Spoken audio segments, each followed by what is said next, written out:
You're at the peak of your life. You run 10Ks on the weekend, your diet is clean, and you feel absolutely invincible.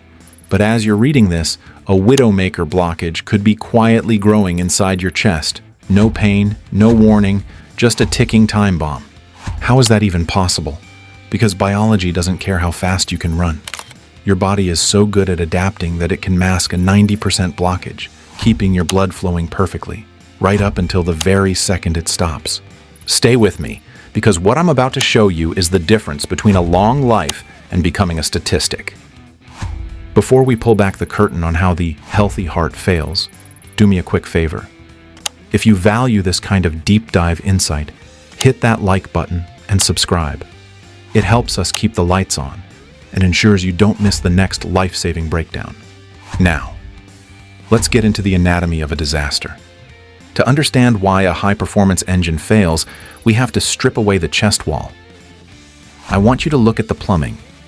The heart is a greedy muscle. It demands more oxygen than almost any tissue in your body, supplied by the coronary arteries wrapped around it like roots around a tree. There are two main arteries, the right coronary artery and the left coronary artery, but the most critical branch is the left anterior descending artery, the LAD. In the ER, we call it the widowmaker. Why? Because the LAD feeds the heart's main pumping chamber. Block a small branch, you lose a little function. Block the LAD and the heart can't pump effectively, causing massive, rapid tissue death. Here's what's unsettling. This can happen even to someone who exercises daily.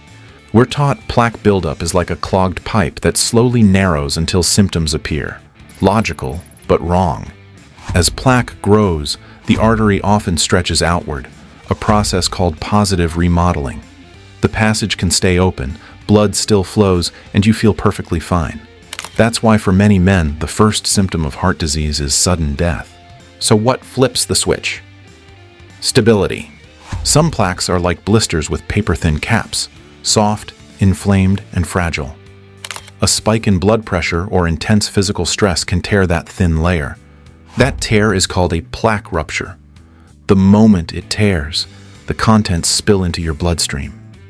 Your body sees this as a massive open wound. It panics. It sends platelets to clot the blood immediately. Usually that's a good thing. If you cut your finger, you want a clot. But inside your heart, it's a death sentence. In a matter of minutes, that clot grows so large it seals the artery like a cork in a wine bottle. It wasn't the slow buildup that killed the flow. It was the sudden, violent formation of the clot. But there's another scenario, and this one specifically targets endurance athletes. Think about Robert. He's 50, a marathon runner, normal cholesterol. During a race, he doesn't feel crushing chest pain, just a sudden drop in energy and nausea. He assumes he's dehydrated. At the hospital, doctors find troponin in his blood.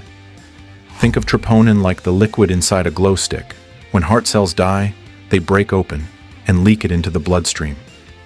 Robert was having a heart attack, but his artery wasn't 100% blocked. It was only 50%. How can that happen? It's a supply and demand problem. At rest, a 50% blockage is enough, but when his heart rate jumps to 170, his heart demands a fire hose of blood. The narrowed artery can only deliver a garden hose.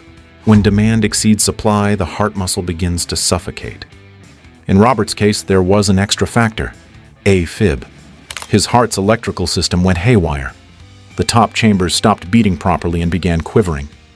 Combine a partial blockage with a rapid, chaotic heartbeat, and you get the perfect storm. The heart beats so fast it can't fill properly, and the arteries can't deliver enough oxygen to keep up. This leads to the 70% threshold. Most people don't feel chest pain until an artery is about 70% blocked. Below that, the heart compensates silently. But here's the twist. Most heart attacks happen with less than 50% blockage. Why? Because soft, unstable plaques are more likely to rupture than large, hardened ones. So if you can't feel it, is there hope? Yes. The heart has a backup system called collateral circulation. If a blockage develops slowly, the heart builds side streets to reroute blood. That's why some older people survive heart attacks better. Their hearts had time to create detours. In younger people, rupture is sudden. The highway shuts down with no alternate route. The best way to build those side streets? Zone 2 and HIIT training. Exercise isn't just about burning calories. It builds life-saving infrastructure. In the ER, we say, time is muscle. At 20 minutes, irreversible damage begins. At 90 minutes, heart tissue turns to scar tissue, and scar tissue doesn't pump. It's dead weight. To save your life, you have to recognize the signs, and they aren't always what you see in the movies. Men usually get the Hollywood heart attack, chest pressure, and arm pain. But for women, it's insidious. It looks like extreme fatigue, shortness of breath, or even intense acid reflux. If you ever feel a sudden, overwhelming sense of doom, do not ignore it. So, how do we find the fire before the house burns down? Standard blood work is fine, but it only tells you the ingredients in your blood. It doesn't tell you if they're sticking to the walls. You need better data. First, the CAC score. It's a 5-minute scan for hardened calcium. A score of 0 is perfect. A score over 400 is a ticking time bomb. Second, the CT angiogram. This is the one that sees the soft plaque, the invisible, unstable blisters that haven't hardened yet. This is your ultimate early warning system.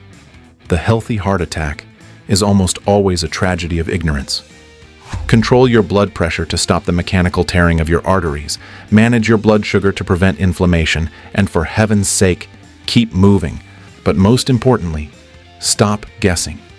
We have the technology to see inside. Use it. Know your numbers. Know your risk. And don't let your first symptom be your last. If this video changed the way you think about your health, please hit that like button, subscribe, and share this with someone you care about. It might just be the most important thing they watch all year. Now, I want to hear from you. Have you ever had a calcium scan or an angiogram? Drop your experience in the comments below. Let's start a conversation that actually saves lives. Thanks for watching, and I'll see you in the next one.